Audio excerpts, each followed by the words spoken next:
Hello everyone, आज मेरे साथ बैठे हैं शरद मैत्री जिन्होंने अभी LIC एडीओ का एग्जाम पास किया है। First of all congratulation Sharad. Thank you sir, thank you. ठीक है शरद, अपने बारे में आप कुछ बताइए। सर, मेरा नाम सर शरद किशोर मित्र है और मैं तामोड़ी गांव से हूँ जो कि उस्मानाबाद डिस्ट्रिक्ट में आता है। और सर, मैंने IBT ज्वाइन की थी समथिंग मई 2022 में ज्वाइन की थी। और ये मेरा पहला सक्सेस है जो मैं प्री मेंस और इंटरव्यू क्रैक कर चुका हूँ इसमें। और जो कि अभी ज्वाइनिंग जो है मेरी वो 17 जुलाई को ट्रेनिंग स्टार्ट होने वाली है। ओके, ठीक है। तो रिजल्ट जिस दिन रिजल्ट आया था उसके बारे में कुछ बताइए, रिजल्ट आने से पहले और रिजल्ट आने के बाद। सर, रिजल्ट आने से पहले मतलब बहुत सर मैंने स्ट्रगल किया है इस जॉब के लिए। मतलब समथिंग मैंने 2 साल पढ़ाई की है। और रिजल्ट आने का दिन वो इतना यादगार है कि बस उससे ज़्यादा खुशी और किसी बात में नहीं है। मतलब समथिंग 11:30 बजे तक शाम रिजल्ट आया था 27 जून को।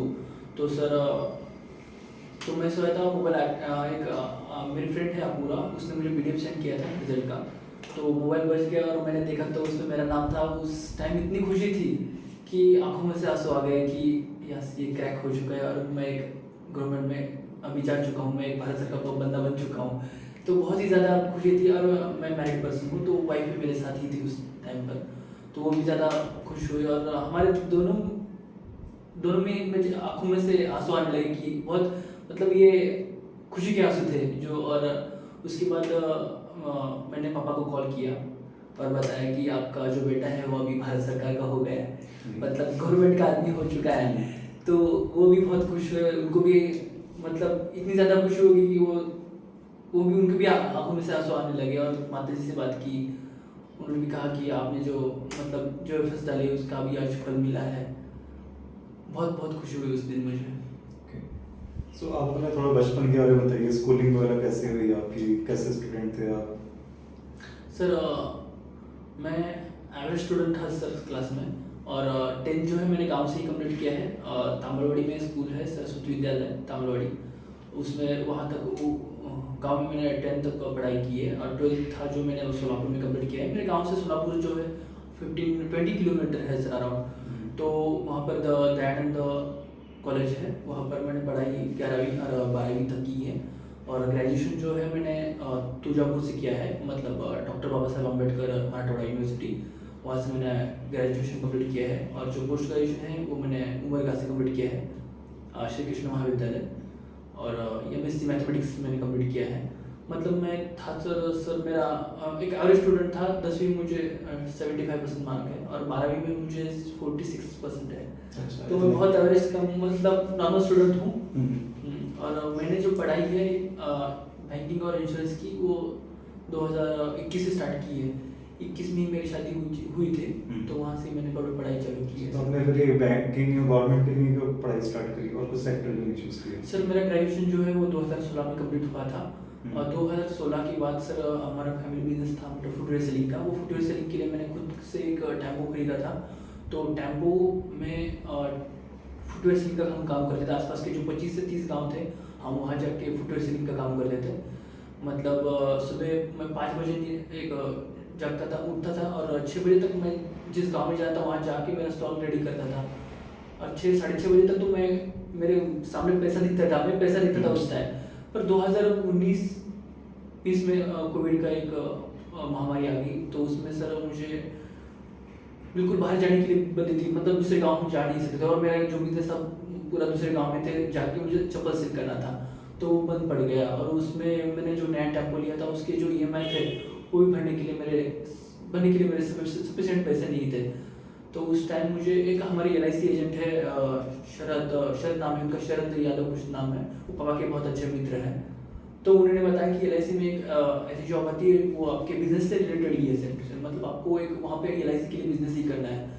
तो मैंने उनसे मुझे एडवाइस मिली कि LIC एडीओ एक जॉब निकलती है, वहाँ पर आपको एजेंट रिक्रूट करने हैं, उनको ट्रेन करना है, सपोर्ट करना है।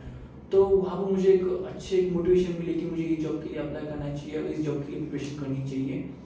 तो उस दिन से मैंने प्रिपरेशन स्टार्ट की, LIC के लिए फोकस किया, LIC और बैंकिंग सेक्टर के लिए फोकस किया। और वैकेंसी आती है मैंने इसके लिए अप्लाई कर दिया सर। सो आपने जब कोचिंग ज्वाइन की, ठीक है, उसका एक्सपीरियंस कैसा रहा आपका? हाँ सर, मैंने 2000 मई 2022 में कोचिंग इंस्टीट्यूट ज्वाइन किया IBT आउंद। तो वहाँ से लगभग मुझे सर अराउंड 9 to 12 मंथ में से मुझे जॉब आज मिली है। मतलब जल्दी सक्सेस मिला है, यहाँ पर आने आते ही मुझे सक्सेस मिला है। पहले मैंने बहुत स्ट्रगल किया है सर। मेरे प्री क्वालिफाई हो जाते पर मेंस में मेरे 5 मार्क 10 मार्क ऐसे कम आते थे। तो यहाँ पर आने के बाद मुझे अच्छा गाइडेंस मिला और मुझे यहाँ के जो स्टाफ है टीम मेंबर है अमोल सर, उन्होंने मुझे इंटरव्यू के लिए अच्छा गाइडेंस किया।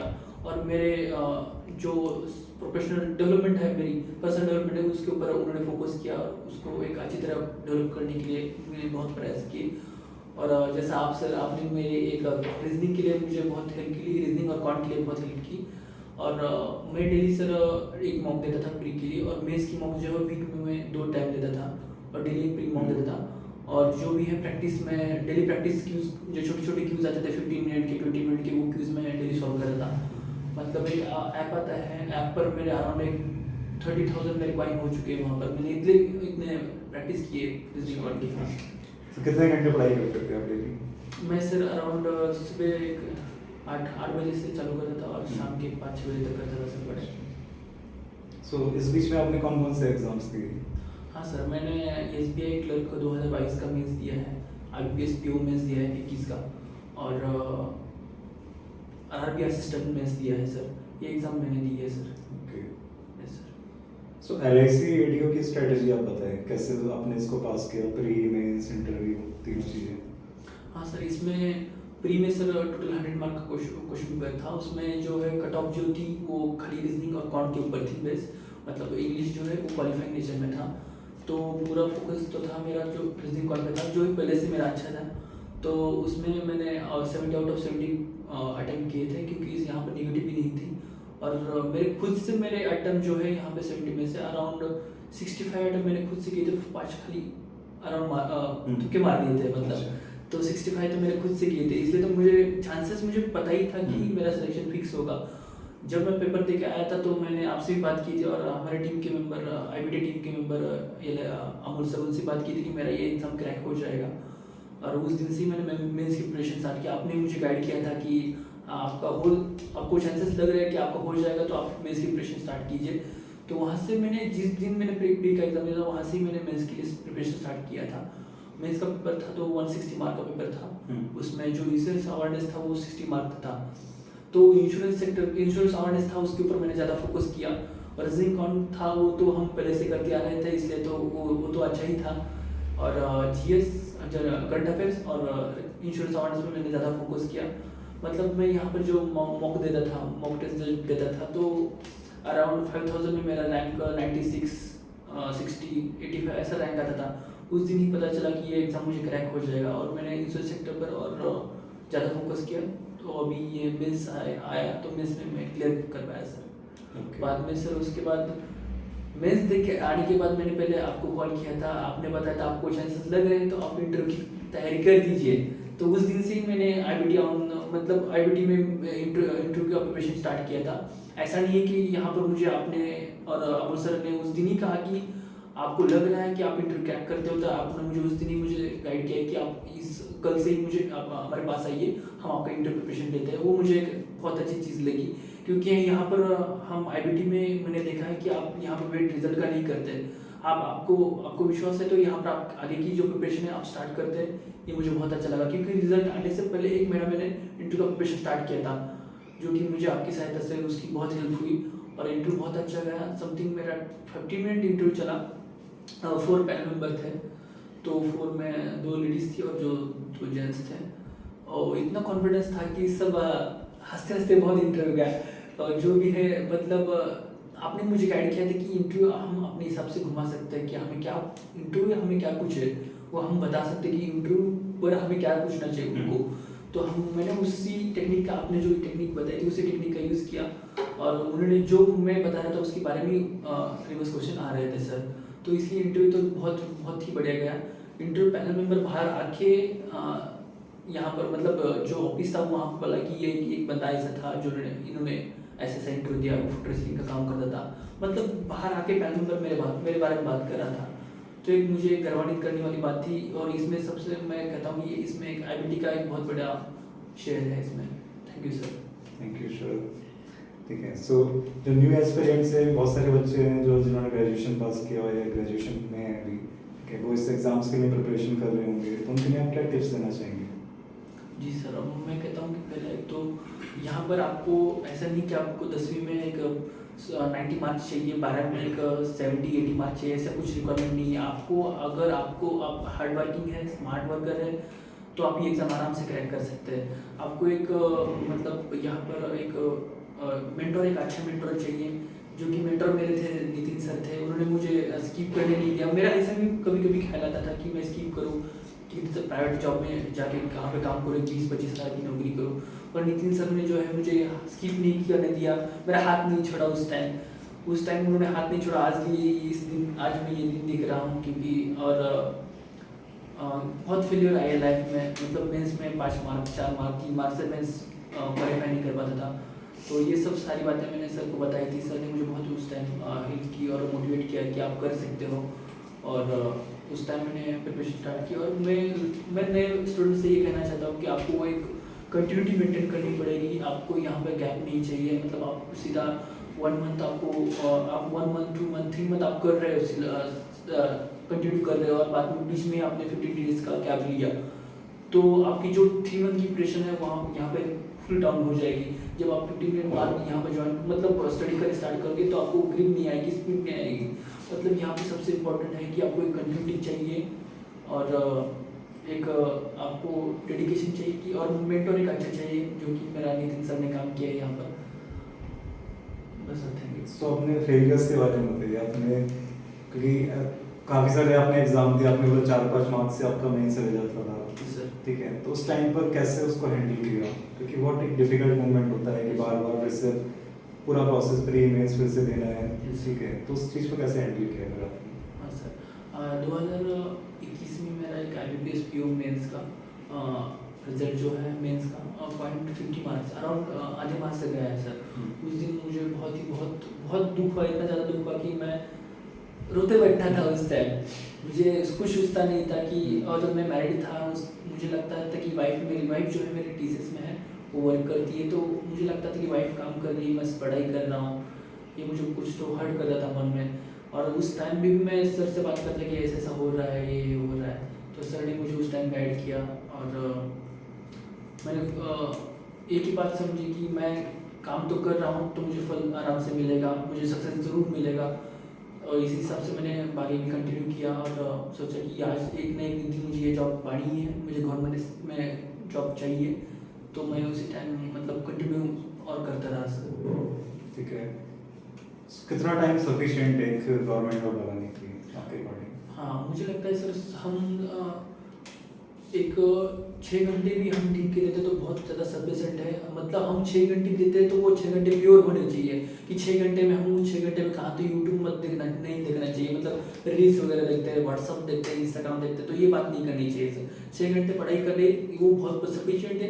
पर 6 घंटे में हम खुद से, हमें एक ट्रस्ट, खुद के ऊपर ट्रस्ट होना चाहिए, और खुद को फंसाना नहीं है सर। हमको खुद को फंसा रहे हैं तो सर इससे बुरी बात कोई नहीं है सर। हम खुद को फंसाना नहीं है, जो हम कर रहे हैं काम उसको हमारा 100% देना है। और मतलब ऐसा नहीं कि हम सुबह 6 बजे से बैठते हैं और शाम को 6 बजे तक 12 घंटे बैठते हैं, पर पढ़ाई खाली 2 घंटे करते हैं, ये बात गलत है। कि सामने तो किताब है पर आप यूट्यूब देख रहे हो, तो ये बात गलत है। आपको खुद के ऊपर एक विश्वास रखना चाहिए और खुद को फंसाना नहीं चाहिए। तब 6 घंटे की सफिशिएंट, 6 घंटे की पढ़ाई भी आपकी यहाँ पर सफिशिएंट होगी, आप उन सभी एग्जाम क्रैक कर पाओगे सर। कितना टाइम लगेगा, कितने महीने लगेंगे? मतलब अराउंड सर 6 to 9 मंथ में आप एग्जाम क्रैक कर पाओगे सर। 6 to 9 months में। सो बहुत से बच्चे ऐसे हैं जो बहाना बनाते हैं कि पेरेंट्स सपोर्ट नहीं करते, या उनकी फैमिली में पैसा नहीं है, या कुछ भी, मतलब कोई भी एक्सटर्नल सिचुएशन उनकी ऐसी है, और आप तो इन सब चीज़ों से निकल के आए हैं, तो ऐसे बच्चों के लिए आप क्या एडवाइस देना चाहोगे? हाँ, सबसे इम्पोर्टेंट बात कि यहाँ पर आपको पैसे के लिए ज़रूरत ज़्यादा नहीं है। जितनी भी IBT ने मुझे वो प्रोवाइड की थी, उससे बाहर का कुछ भी नहीं था। उसमें सब जो प्रॉब्लम्स थी, जो भी क्यूजेस थे, वो सॉल्व करके वो उतना बहुत ज़्यादा सफिशिएंट था मेरे लिए। अब आगे मुझे बाहर से कोई भी एक भी बुक परचेस नहीं करनी पड़ी, और जो भी ऑनलाइन टेस्ट थी उससे सब मेरा सिलेबस कवर हो पाया। और बाकी सब घर का सपोर्ट तो बंदे को नहीं रहता कभी कभी, मतलब घर के बोलते कि इतने दिन क्या कर रहा है, तुम पढ़ाई कर रहे हो, कब हो जाएगा। प्रेशर तो सबको रहता है, उस प्रेशर को हैंडल करना चाहिए अच्छी तरह से। और जो आईबीटी की बुक है यहाँ पर जो सर ने मुझे प्रोवाइड की थी, वो बहुत मेरे लिए सफिशिएंट थी। ओके, ठीक है। सो वापस आते हैं रिजल्ट डे के ऊपर, ठीक है। उस दिन के बारे में बताइए, और तब से अब तक अब क्या चल रहा है? यस सर, तब से आज तक खाली खुशियाँ ही खुशियाँ है सर। आज समथिंग 27 जून को 27 जून को मेरा रिजल्ट आया था। आज लगभग सर 15 जुलाई है, 11 जुलाई है सर। तो 11 जुलाई मतलब इतने दिन में खाली घूम ही रहा हूँ। यहाँ पे ये रिश्तेदार बुलाते हैं, गांव में सरपंच बुलाते हैं, वो डिवाइस भी बुलाते हैं, बीएसआई बुलाते हैं। मतलब जो भी बड़े बड़े लोग हैं, जो भी प्रतिष्ठित लोग हैं, मुझे कॉल कर रहे हैं कि आप हमारे पास आइए, हमें आपको सम्मानित करना है। मतलब बहुत ही बढ़िया एक आनंदफुल एक घर में वातावरण हो गया है, सब घर में खुश है। और पापा जी भी खुश है कि उनको लगा कि बेटे ने कुछ तो काम करके दिखाया। उनको भी एक प्राउड फील हो रहा है, गांव में सब मुझे मतलब बुला रहे हैं। मतलब मेरा गांव जो है वो पुणे से समथिंग एक मुझे पुणे से सोलापुर में रहता हूँ मैं। तो सोलापुर में मुझे सोलापुर से 20 किलोमीटर गाँव है मेरा, वहाँ पर मुझे बहुत लोगों ने बुलाया, बहुत लोगों ने मुझे सम्मानित किया। एक मुझे बहुत बड़ी अचीवमेंट लगती है सर। काफी लोग ऐसे भी होंगे जिन्होंने आपको क्रिटिसाइज किया होगा। Yes sir, yes. ठीक है, तो आज उन लोगों के क्या क्या वो तो सर आज चुप बैठे हैं, वो भी आज मूवी दिखाने नहीं आते सर सामने आज। अच्छा। Yes sir. सो ऐसे जो लोग हेटर्स होते हैं, ठीक है, तो उनके लिए क्या मैसेज देना चाहेंगे आप? मुझे लगता है कि हमें उनके ऊपर ध्यान नहीं देना चाहिए, हमें खुद के ऊपर विश्वास रखना चाहिए कि हाँ मैं कर रहा हूँ तो ये सक्सेसफुल हो ही जाएगा। तो हमें खुद के ऊपर कॉन्फिडेंस मतलब खुद के ऊपर विश्वास रखना चाहिए। और हमें जो वर्क करता है तो उसके ऊपर कंटिन्यूटी रखनी चाहिए कि हाँ ये इतने घंटे मुझे पढ़ाई करनी है। और ये मुझे आज का ये इतना टारगेट है, आज का इतने क्यूज मुझे सॉल्व करने हैं और इतने मॉक मुझे देने हैं, वो आज का इतना काम है, तो आज का काम मुझे आज ही करना है सर। ये इतना काम हम डेली करते रहेंगे और डेली वीकली हमें ये टारगेट बना के रखने हैं। तो टारगेट पाएंगे तो सर ये बहुत आराम से हो जाएगा sir. Okay, thank you Sharad, congratulations once again, all the best for your future. Thank you sir, thank you sir.